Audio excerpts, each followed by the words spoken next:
राहुल जी को कभी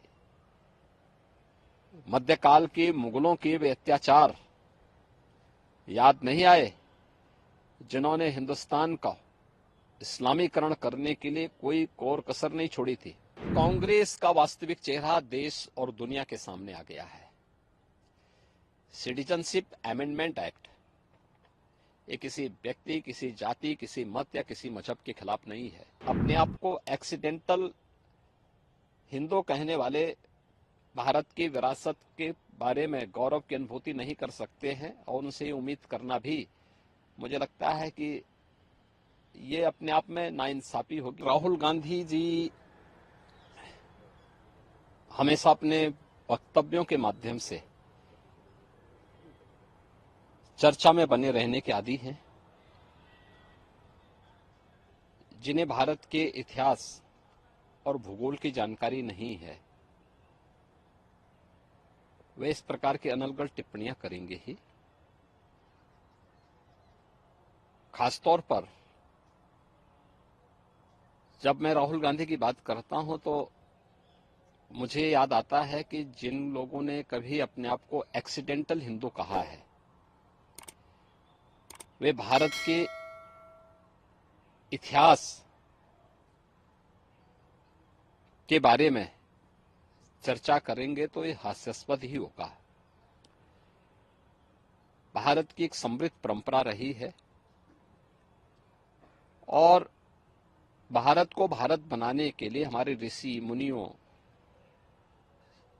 राजा महाराजाओं, जनता जनार्दन और समाज के प्रत्येक तबके का अपने अपने क्षेत्र में सबका योगदान रहा है।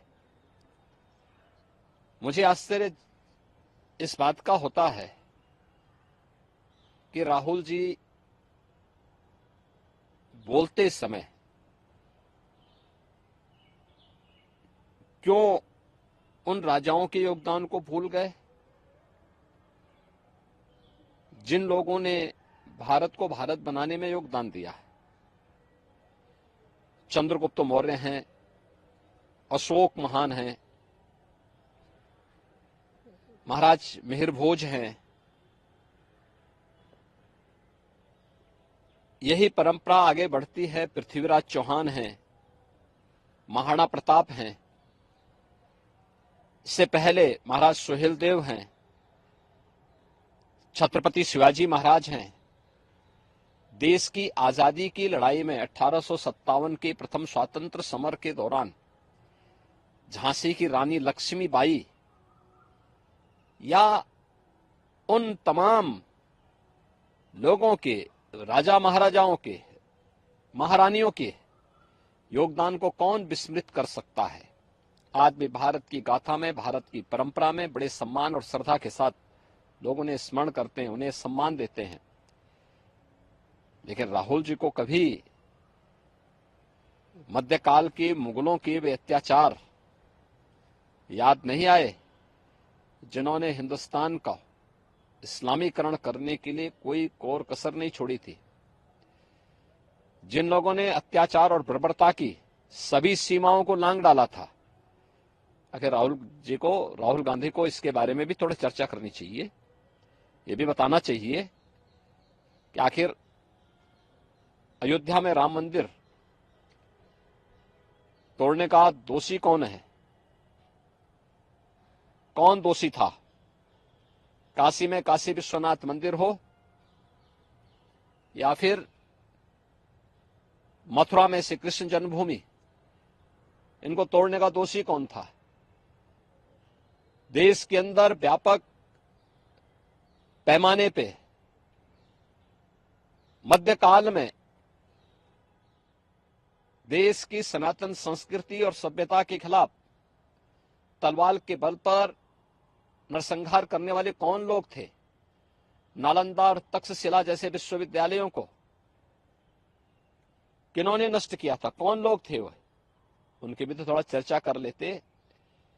लेकिन दुर्भाग्य है अपने आप को एक्सीडेंटल हिंदू कहने वाले भारत की विरासत के बारे में गौरव की अनुभूति नहीं कर सकते हैं और उनसे उम्मीद करना भी मुझे लगता है कि ये अपने आप में नाइंसाफी होगी और मुझे लगता है कि स्वयं में एक जो है अनावश्यक रूप से हम लोग माथापच्ची करें अगर राहुल गांधी जैसे लोगों से उम्मीद की जाए तो। सर, एक इशू है, कांग्रेस का कहना है कि अगर वो सत्ता में आते हैं तो सीए कानून को जो है समाप्त कर देंगे, नहीं लागू होने देंगे। क्या वजह लगती है, क्यों कांग्रेस को सीए से इतना एलर्जी है? देखिए, नहीं लागू करना चाहिए। कांग्रेस का वास्तविक चेहरा देश और दुनिया के सामने आ गया है। सिटीजनशिप अमेंडमेंट एक्ट ये किसी व्यक्ति, किसी जाति, किसी मत या किसी मजहब के खिलाफ नहीं है। यह तो भारत का मानवता को एक संदेश है। पाकिस्तान, बांग्लादेश और अफगानिस्तान के अंदर जो हिंदू, सिख, बौद्ध, जैनी, पारसी, ईसाई, इन सबको उनकी भूमि पे प्रताड़ित कर दिया गया, बर्बर अत्याचार किए गए और वे लोग वहां से छोड़ करके शरणार्थी के रूप में भारत में आए हैं। 5 वर्ष पहले से रह रहे हैं। सीएए उनको भारत की नागरिकता देने का पक्षधर है और भारत अपनी मानवीय संवेदना की पक्षधर होने के नाते उन लोगों को भारत की नागरिकता देना चाहता है। आखिर कांग्रेस को इससे क्या एलर्जी है?